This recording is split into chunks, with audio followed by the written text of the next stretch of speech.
Monsieur Eric Izami, allez-y s'il vous plaît. Merci, Monsieur le ministre, pour la parole. Monsieur le coordonnateur, merci du travail que vous abattez. Je ne sais pas pourquoi est-ce que vous parlez du lexique client pendant que l'on devrait parler des combattants. Ça me perturbe un peu.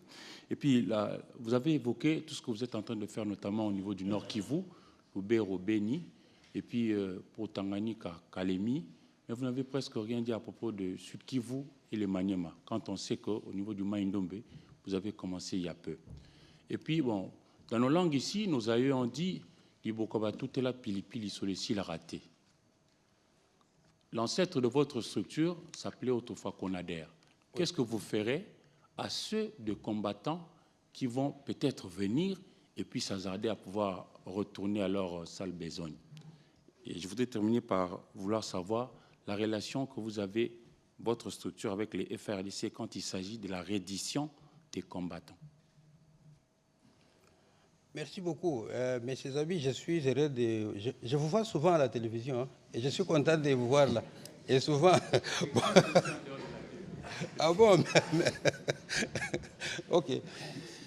Merci beaucoup. Bon, vous avez posé beaucoup de questions, mais je pense que je vais aller... Si j'ai oublié une question, vous allez m'aider à me rappeler, et avec beaucoup de plaisir, je vais vous rappeler. Pourquoi je parle des clients? Je parle des clients parce qu'au fait, bon, c'est peut-être une des formations professionnelles et nous avons été formés pour être des client-oriented managers. C'est-à-dire que moi, mon client principal, donc je travaille pour les combattants, pour les démobiliser. Et je dois tout faire pour l'accompagner à réussir le processus. Donc c'est un chemin. Et c'est pour cette raison. Mais lorsqu'on travaille aussi avec un client, ça veut dire qu'il faut savoir tracer les lignes rouges pour également gagner son respect, les respecter. Donc ça doit être dans les deux sens, avoir une vision commune et marcher ensemble. Parce que même la Bible dit que deux personnes ne peuvent pas marcher ensemble s'ils ne se mettent pas d'accord. Et donc moi, je suis vraiment la personne qui est orientée sur les combattants, sur les démobilisés. Et ça, c'est ma passion. Ça fait pratiquement 25 ans que je travaille sur la même chose.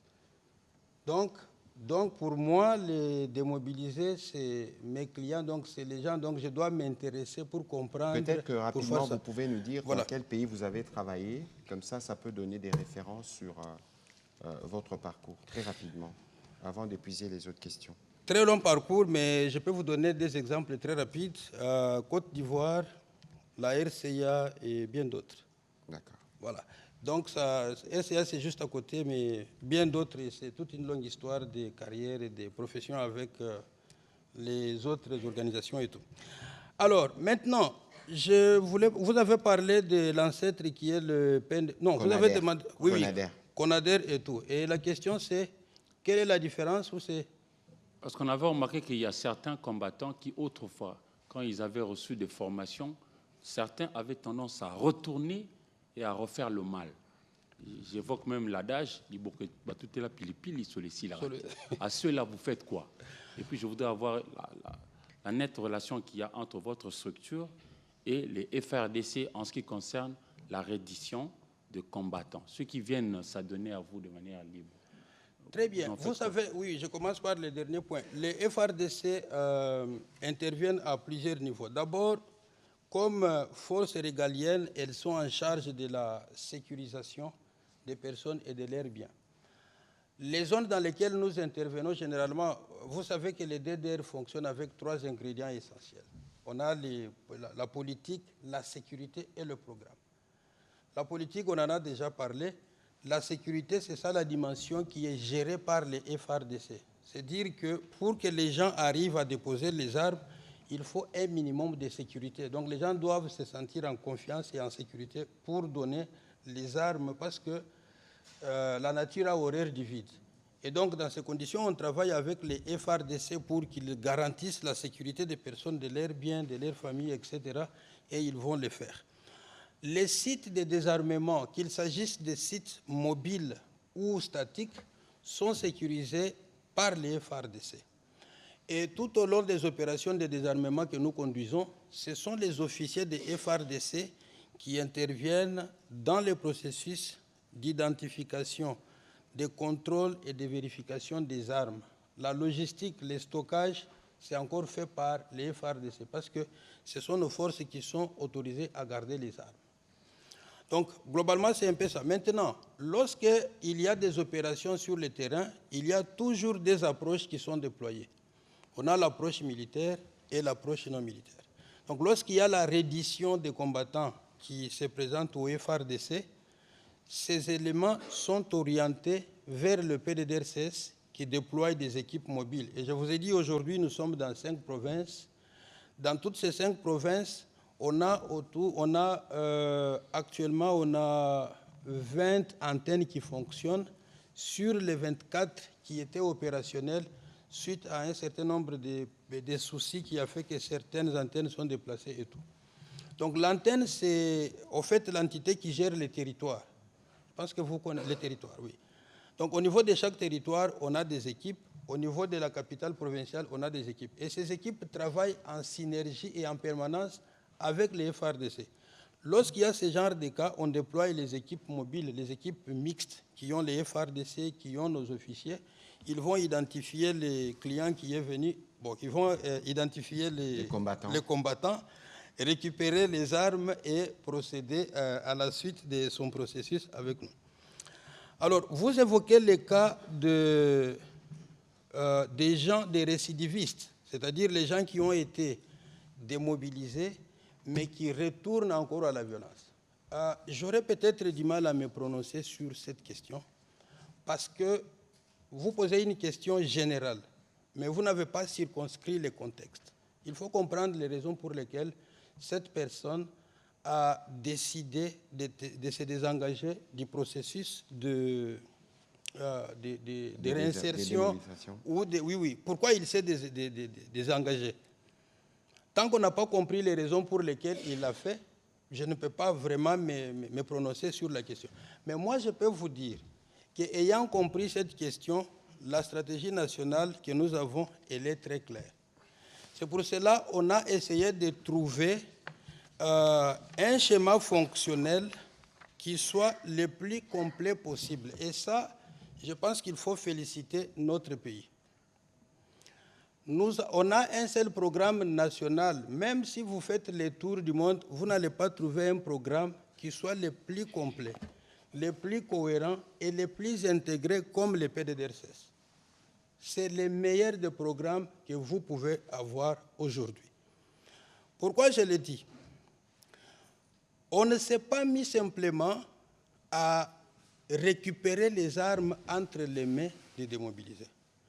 Moi, comme technicien de désarmement, lorsque vous me parlez de désarmement, en réalité, vous n'avez rien dit.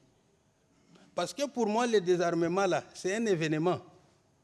Événement, ça veut dire, je viens, vous prenez votre arme, vous me donnez, on part, on écrit papier et c'est fini. Mais en réalité, ce n'est pas de ça qu'il s'agit.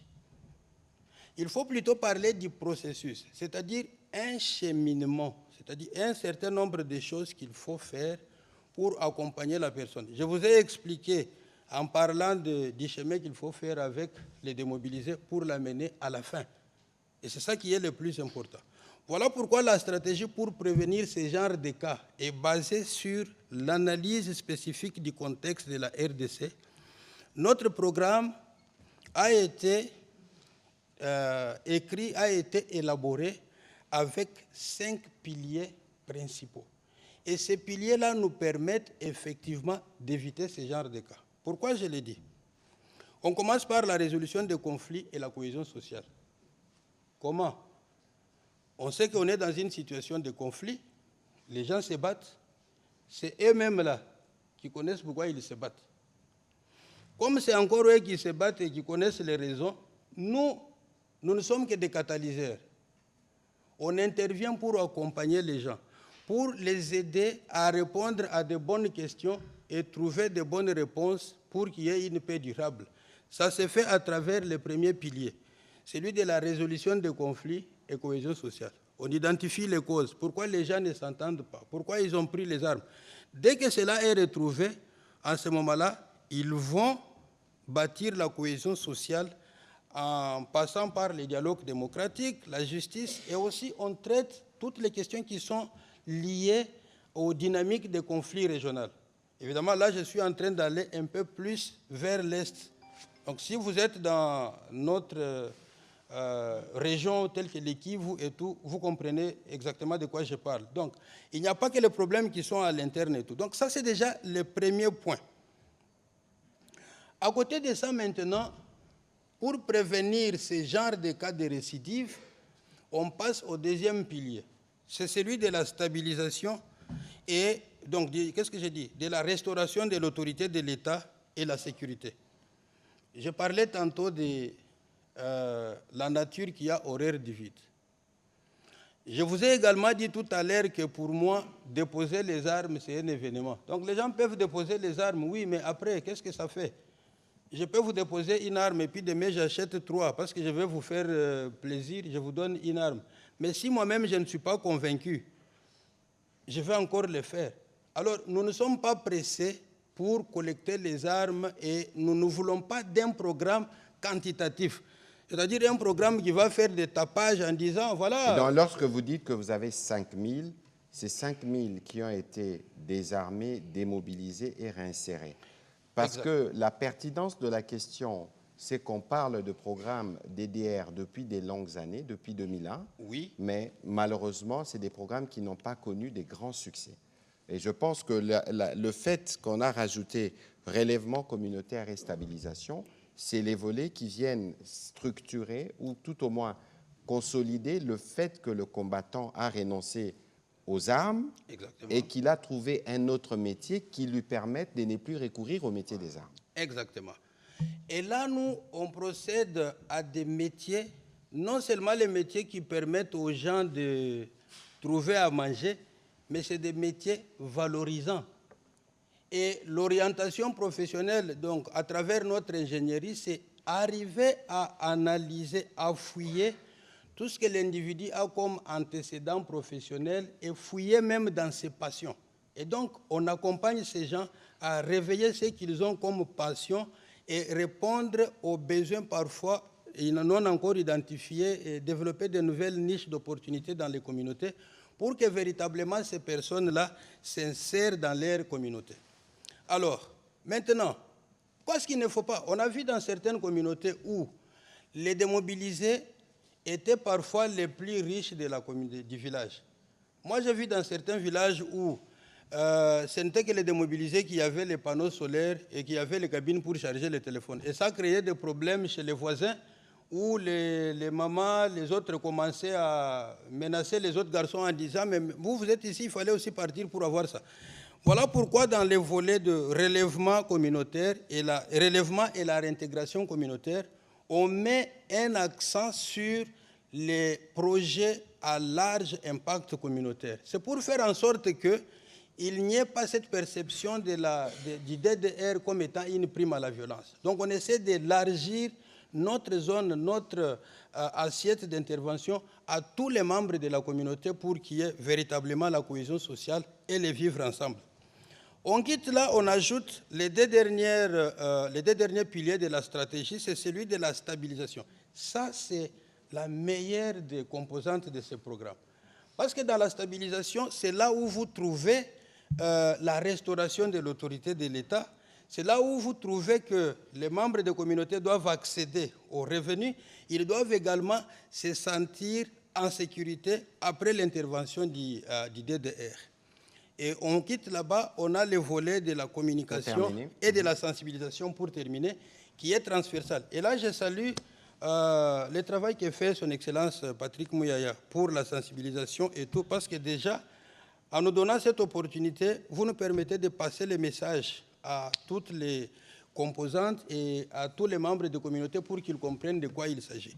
Donc, à travers ces différentes composantes, on arrive à mettre en place les conditions qui vont prévenir les cas de récidive parce qu'on réunit les conditions essentielles pour que véritablement ces personnes qui ont rejoint la vie civile ne retournent plus. Exactement, ils ne retournent plus à la violence, mais ils se sentent aimés, respectés, considérés. Parce qu'à travers ces composantes aussi, vous avez, comment on dit ça, voice and representation. Donc la voix et la... Oui, oui, oui. Moi, je ne travaille pas seulement avec les clients pour qu'ils commencent à cultiver ou à produire, mais c'est qu'ils deviennent des citoyens actifs dans leur communauté et qu'il y ait aussi même l'éducation civique et la participation politique. Voilà. Donc ça, c'est très important comme élément. On va prendre la dernière série des questions, mais on va s'assurer qu'après cet exercice de redevabilité, d'une stratégie d'accompagnement, y compris pour les médias, j'espère que vous pourrez mettre ces documents à disposition de tous les professionnels des médias, cette stratégie nationale, pour qu'ils puissent s'en imprégner, parce que c'est une composante importante dans la dynamique pour le retour de la paix dans la partie est de d'autres pays.